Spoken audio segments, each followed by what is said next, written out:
Hey guys, welcome back to my YouTube channel. ಎಲ್ಲರೂ ಹೇಗಿದ್ದೀರಾ? ಚೆನ್ನಾಗಿದ್ದೀರಾ? ನಾನು ಚೆನ್ನಾಗಿದ್ದೀನಿ. ನೀವೆಲ್ಲ ಸೂಪರ್ ಆಗಿದ್ದೀರಾ ಅಂತ ಭಾವಿಸ್ತಾ ಇವತ್ತಿನ ವೀಡಿಯೋ ಸ್ಟಾರ್ಟ್ ಮಾಡ್ತಾ ಇದ್ದೀನಿ. ಇವತ್ತಿನ ವೀಡಿಯೋದಲ್ಲಿ ಲಾಸ್ಟ್ ವೀಕ್ ಸ್ಯಾಟರ್ಡೆ ಮತ್ತು ಸಂಡೇ ಊರಿಗೆ ಹೋಗಿದ್ವಿ ಹರಿಹರಕ್ಕೆ. ಸೊ ಆವಾಗ ಮಾಡಿರೋಂತಹ ಬ್ಲಾಗ್ ಇದು. ಆ್ಯಂಡ್ ನಾವು ಮನೆ ದೇವರಿಗೆ ಹೋಗ್ತಾ ಇದ್ವಿ. ಮನೆ ದೇವರಿಗೆ ಹೋಗೋ ದಾರಿಯಲ್ಲಿನೇ ನಮ್ಮ ತೋಟನೂ ಕೂಡ ಬರುತ್ತೆ. ತೋಟದಿಂದ ಒಂದು 2 ಕಿಲೋಮೀಟರ್ ಏನೋ ಇದೆ ಅಷ್ಟೇ ನಮ್ಮ ಮನೆ ದೇವರು, ಹುಣಸಿಕಟ್ಟಿ ಬಸವೇಶ್ವರ ದೇವಸ್ಥಾನ. ಸೊ ಅಲ್ಲಿಗೆ ಹೋಗೋಣ ಅಂತ ಹೋಗ್ತಾ ಇದ್ವಿ. ಇದು ನಮ್ಮ ಹರಿಹರದ ತುಂಗಭದ್ರಾ ನದಿ ಸೇತುವೆ ಮೇಲೆ ಹೋಗ್ತಾ ಇರೋದು. ನೀರು ಅಷ್ಟಾಗಿ ಇರಲಿಲ್ಲ, ಅದಕ್ಕಿಂತ ಹಿಂದಿನ ವಾರ ಎಲ್ಲ ಜಾಸ್ತಿ ಇತ್ತಂತೆ, ಮಳೆ ಎಲ್ಲ ಜಾಸ್ತಿ ಇತ್ತಲ್ಲ. ಸೊ ಸಿಕ್ಕಾಪಟ್ಟೆ ನೀರು ಬಿಟ್ಟಿದ್ರು ಅಂತ ಹೇಳಿದರು. ಆದರೆ ನಾವು ಹೋಗಿದ್ದ ವಾರ ಅಷ್ಟು ನೀರು ಇರಲಿಲ್ಲ. ಆ್ಯಂಡ್ ಒಂದು ಕ್ಲಿಪ್ಪಿಂಗ್ ಹಾಗೆ ಇರಲಿ ಅಂತ ತೊಗೊಂಡಿದ್ದೆ. ಸೊ ಊರಿಗೆ ಹಬ್ಬಕ್ಕೆ ಅಂತ ಹೋಗಿದ್ವಿ, ಗಣಪತಿ ಹಬ್ಬಕ್ಕೆ. ಹಬ್ಬ ಮುಗಿಸ್ಕೊಂಡು ಅವತ್ತಿನ ದಿನವೇ ವಾಪಸ್ಸು ಮತ್ತೆ ಬಳ್ಳಾರಿಗೆ ಬಂದ್ವಿ ನಾವು. ಆ್ಯಂಡ್ ಇಲ್ಲಿ ಅಯ್ಯಪ್ಪನ ದೇವಸ್ಥಾನವೂ ಕೂಡ ಇದೆ, ತುಂಗಭದ್ರಾ ದಡದ ಹತ್ತಿರ, ನದಿ ಹತ್ತಿರ. ಸೊ ನೋಡಿ, ದೇವಸ್ಥಾನಕ್ಕೆ ಬಂದ್ವಿ. ಬಸವೇಶ್ವರ ದೇವಸ್ಥಾನ ನಮ್ಮ ಹರಿಹರದಿಂದ ಒಂದು 12-13 ಕಿಲೋಮೀಟರ್ ಏನೋ ಆಗ್ಬೋದು ಅಷ್ಟೇ, ತುಂಬ ಹತ್ತಿರದಲ್ಲಿ. ನಾವು ತೋಟಕ್ಕೆ ಹೋದರೆ ಅವಾಗವಾಗ ಹೋಗಿ ಬರ್ತಾನೆ ಇರ್ತೀವಿ, ಬಟ್ ವೀಡಿಯೋ ಯಾವತ್ತೂ ಮಾಡಿರಲಿಲ್ಲ. ಸೊ ಅದಕ್ಕೋಸ್ಕರ ವೀಡಿಯೋ ಮಾಡ್ತಾಯಿದ್ದೀನಿ. ಚೆನ್ನಾಗಿದೆ ದೇವಸ್ಥಾನ, ತುಂಬ ಹಳೆ ದೇವಸ್ಥಾನ. ಇವಾಗೆಲ್ಲ ಸ್ವಲ್ಪ ದೊಡ್ಡದಾಗಿ ಮಾಡಿದಾರಂತೆ. ಆ್ಯಂಡ್ ನೋಡಿ, ಎಲ್ಲ ಸುತ್ತ ನೋಡಿದ್ರೂ ಹೊಲಗಳೇ ಇದೆ, ತೋಟಗಳು, ಹೊಲಗಳು ಜಾಸ್ತಿ, ಹೊಲ ಎಲ್ಲ ಜಾಸ್ತಿ ಇದೆ.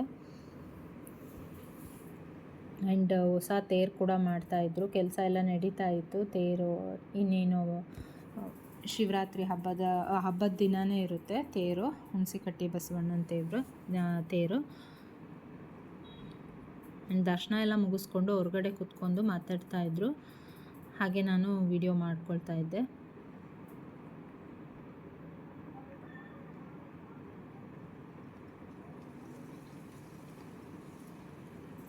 ಬನ್ನಿ, ನಿಮಗೂ ದೇವ್ರ ದರ್ಶನ ಮಾಡಿಸ್ತೀನಿ. ಜೋಡೆತ್ತಿನ ಬಸವಣ್ಣ ಇದೆ ಈ ದೇವಸ್ಥಾನದಲ್ಲಿ. ಸಹಜವಾಗಿ ಎಲ್ಲ ಬಸವಣ್ಣನ ದೇವಸ್ಥಾನಗಳಲ್ಲಿ ಒಂದೇ ಬಸವಣ್ಣ ಇರುತ್ತೆ, ಆದರೆ ಇಲ್ಲಿ 2 ಜೋಡೆತ್ತಿನ ಬಸವಣ್ಣ ಇದ್ದಾವೆ. ಸೊ ಅದಕ್ಕೋಸ್ಕರ ಜೋಡೆತ್ತಿನ ಬಸವೇಶ್ವರ ದೇವಸ್ಥಾನ ಅಂತಲೂ ಕೂಡ ಕರೀತಾರೆ. ನಿಮ್ಮೆಲ್ರಿಗೂ ದರ್ಶನ ಆಯಿತು ಅಂದ್ಕೊಂಡಿದ್ದೀನಿ. ಶ್ರಾವಣ ಮಾಸದಲ್ಲಿ ಎಲ್ಲರೂ ಹೋಗ್ತಾರಲ್ಲ ಮನೆ ದೇವರಿಗೆ, ನಾವು ಹೋಗಿರಲಿಲ್ಲ. ಸೊ ಅದಕ್ಕೋಸ್ಕರ ಹೋಗಿ ಬಂದ್ವಿ. ಆ್ಯಂಡ್ ನಿಮಗೆ ತೋರಿಸ್ತೀನಿ ಬನ್ನಿ.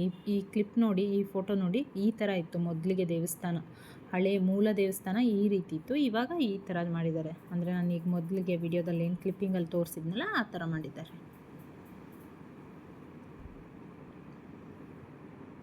ಇಷ್ಟು ಚಿಕ್ಕ ಗುಡಿ ಇತ್ತು, ಇವಾಗ ಅಷ್ಟು ದೊಡ್ಡದಾಗಿ ಮಾಡಿದ್ದಾರೆ. ಆ್ಯಂಡ್ ದೇವಸ್ಥಾನ ದರ್ಶನ ಎಲ್ಲ ಮುಗಿಸ್ಕೊಂಡು ವಾಪಸ್ಸು ಮನೆಗೆ ಹೋಗಬೇಕಿತ್ತು. ಮನೆಗೆ ಹೋಗೋ ದಾರಿಯಲ್ಲಿನೇ ಹಾಗೆ ತೋಟಕ್ಕೆ ಹೋಗ್ಬಿಟ್ಟು ಹೋಗೋಣ ಅಂತ ಹೇಳಿಬಿಟ್ಟು ಹೋಗ್ತಾಯಿದ್ದೀವಿ.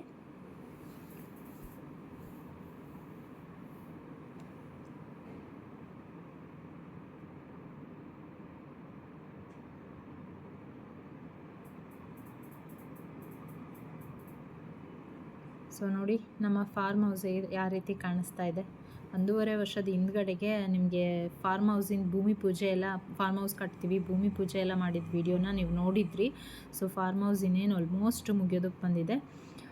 ದೀಪಾವಳಿ ಟೈಮಿಗೆಲ್ಲ ಓಪನ್ ಮಾಡೋಣ ಅಂದ್ಕೊಂಡಿದ್ದೀವಿ, ನೋಡಬೇಕು ಏನಾಗುತ್ತೆ. ಸ್ವಲ್ಪ ಕೆಲಸ ಇದೆ, ಮಳೆ ಎಲ್ಲ ಹರಿಹರದಲ್ಲಿ ಜಾಸ್ತಿ ಇರೋದ್ರಿಂದ ಪೇಂಟ್ ಎಲ್ಲ ಆಗಿಲ್ಲ ಇನ್ನು. ಪೇಂಟ್ ಒಂದು ಸ್ವಲ್ಪ ಚಿಕ್ಕ ಪುಟ್ಟ ಕೆಲಸಗಳಿದೆ. ಸೊ ಅದೆಲ್ಲ ಮುಗಿಸಿದ ಮೇಲೆ ಓಪನಿಂಗ್ ಮಾಡಬೇಕು. ಆ್ಯಂಡ್ ಫಾರ್ಮ್ ಹೌಸಿಂದು ಅಷ್ಟೇ, ಪ್ರತಿಯೊಂದು ವೀಡಿಯೋನೂ ನಾವು ಕ್ಯಾಪ್ಚರ್ ಮಾಡಿದ್ವಿ, ಇಟ್ಕೊಂಡಿದ್ವಿ ನೆನಪಿಗೋಸ್ಕರ. ಆ್ಯಂಡ್ ಅದನ್ನು ಕೂಡ ನಾನು ಶೇರ್ ಮಾಡ್ತೀನಿ. ಅದನ್ನೊಂದು ಸೀರೀಸೇ ಮಾಡೋಣ ಅಂದ್ಕೊಂಡಿದ್ದೀನಿ ಫಾರ್ಮ್ ಹೌಸಿಂದು. ಇಂಟರ್ಲಾಕ್ ಬ್ರಿಕ್ಸಿಂದ ನಾವು ಕಟ್ಟಿರೋದಿಲ್ಲ. ಸೊ ಅದಕ್ಕೋಸ್ಕರ ಅದರದ್ದೇ ಸಪ್ರೇಟ್ ಸೀರೀಸ್ ಮಾಡಿ ಪ್ರತಿಯೊಂದು ವೀಡಿಯೋಸ್ನ ನಾನು ಅಪ್ಲೋಡ್ ಮಾಡ್ತಾ ಹೋಗೋಣ ಅಂತ ಅಂದ್ಕೊಂಡಿದ್ದೀನಿ, ಪ್ಲ್ಯಾನ್ ಮಾಡಿದ್ದೀನಿ. ಆ್ಯಂಡ್ ಪದು ನೋಡಿ, ಅವರ ಅಜ್ಜ ಮೇಲೆ ಕುಡಿಸ್ಕೊಂಡು ಅವಳನ್ನ ಒಳಗಡೆ ತೋಟದೊಳಗೆ ಹೋಗ್ತಾಯಿದ್ರು. ಸೊ ಹಾಗೆ ಕ್ಲಿಪ್ಪಿಂಗ್ನ ತೊಗೊಂಡಿದ್ದೆ. ಅವಳಿಗೆ ಆ ಥರ ಮೇಲೆಲ್ಲ ಭುಜದ ಮೇಲೆಲ್ಲ ಕುಡಿಸ್ಕೊಂಡ್ರೆ ಅವಳಿಗೆ ಭಾಳ ಇಷ್ಟ ಆಗ್ತೈತಿ, ಫುಲ್ ಖುಷಿ ಆಗ್ಬಿಡ್ತಾಳೆ. ಅದಕ್ಕೋಸ್ಕರ ಹಾಗೆ ಒಂದು ಕ್ಲಿಪ್ಪಿಂಗ್ನ ತೊಗೊಂಡೆ. ಆ್ಯಂಡ್ ನೋಡಿ, ಅಡಿಕೆ ಎಲ್ಲ ಎಷ್ಟು ದೊಡ್ಡದಾಗಿದೆ. ನಾನೂ ಅಷ್ಟೇ, ಭಾಳ ದಿನ ಆಗಿತ್ತು ತೋಟಕ್ಕೆ ಹೋಗಿಲ್ಲ. ಪ್ರೆಗ್ನೆಂಟ್ ಇದ್ದಾಗೂ ಹೋಗೋಕ್ಕಾಗಲಿಲ್ಲ, ಅವಾಗೂ ಹೋಗಿರಲಿಲ್ಲ. ಆ್ಯಂಡ್ ಪಾಪು ಆದಮೇಲೂ ಒಂದು 5-6 ಮಂತ್ಸ್ ಹೋಗಲೇ ಇಲ್ಲ ನಾನು. ಸೊ ಆಲ್ಮೋಸ್ಟ್ 1.5 ವರ್ಷ ಆದಮೇಲೆ ನಾನು ಬಂದಿದ್ದೀನಿ. ಲಾಸ್ಟ್ ಒನ್ ಮಂತ್ ಬ್ಯಾಕೇನೋ ಒಂದು ಸಲ ಹೋಗಿ ಬಂದಿದ್ದೆ. ಅದಾದಮೇಲೆ ಹೋಗಿರಲಿಲ್ಲ, ಮತ್ತು ಇವಾಗ ಬಂದಿದ್ದೀನಿ. ಅಡಿಕೆ ಎಲ್ಲ ಆಲ್ಮೋಸ್ಟ್ ಎಲ್ಲ ಹೊಂಬಾಳೆ ಹೊಡೆದ್ಬಿಟ್ಟಿದೆ, ಫಲಕ್ಕೆ ಬರ್ತಾ ಇದೆ. ಆ್ಯಂಡ್ ನೋಡೋಕ್ಕೆಲ್ಲ ಚೆನ್ನಾಗಾಗಿದೆ, ಯಾಕಂದರೆ ಮಳೆ ಕೂಡ ಚೆನ್ನಾಗಿ ಬರ್ತಾ ಇತ್ತಲ್ಲ. ನೀರೆಲ್ಲ ಜಾಸ್ತಿ ಇದ್ದರೆ ಚೆನ್ನಾಗಿ ಅಡಿಕೆ ಫಲ ಚೆನ್ನಾಗಿ ಬರುತ್ತೆ ಅಂತಾರೆ. ಆ್ಯಂಡ್ ನೋಡಿ, ಇದೆ ನಮ್ಮ ಫಾರ್ಮ್ ಹೌಸ್.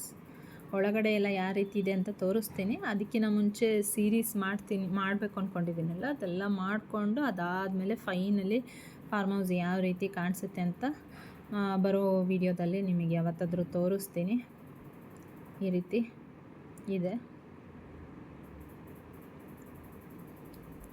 ಆ್ಯಂಡ್ ಫುಲ್ ತೋಟ ಎಲ್ಲ ಓಡಾಡೋಕ್ಕಾಗಲಿಲ್ಲ, ಯಾಕಂದರೆ ಫುಲ್ ಕೆಳಗಿನ ತನಕ ಹೋಗೋಕ್ಕೆ ದೂರ ಆಗ್ತಿತ್ತು. ಆ್ಯಂಡ್ ಸಂಜೆ ಕೂಡ ಲೇಟ್ ಆಗಿತ್ತು, ಆಲ್ಮೋಸ್ಟ್ ಒಂದು 6 ಗಂಟೆ ಏನೋ ಆಗಿತ್ತು. ಇನ್ನೇನು ಸ್ವಲ್ಪ ಹೊತ್ತಿಗೆ ಕತ್ತಲಾಗುತ್ತೆ ಅಂತ ಹೇಳ್ಬಿಟ್ಟು ಬೇಡ ಅಂದು ಸ್ವಲ್ಪ ಅಡಿಕೆ ತೋಟದ ಮಟ್ಟ ನೋಡಿ ಅಲ್ಲೇ ಮುಂದಕ್ಕೆ ಹೋಗೋಣ ಅಂದರೆ ಫುಲ್ ಹುಲ್ಲೆಲ್ಲ ಜಾಸ್ತಿ ಬೆಳೆದಿತ್ತು. ಮಳೆ ಎಲ್ಲ ಜಾಸ್ತಿ ಆಗಿರೋದ್ರಿಂದ ಹುಲ್ಲು ಮಾತ್ರ ಸಿಕ್ಕಾಬಟ್ಟೆ ಬೆಳೆದಿತ್ತು.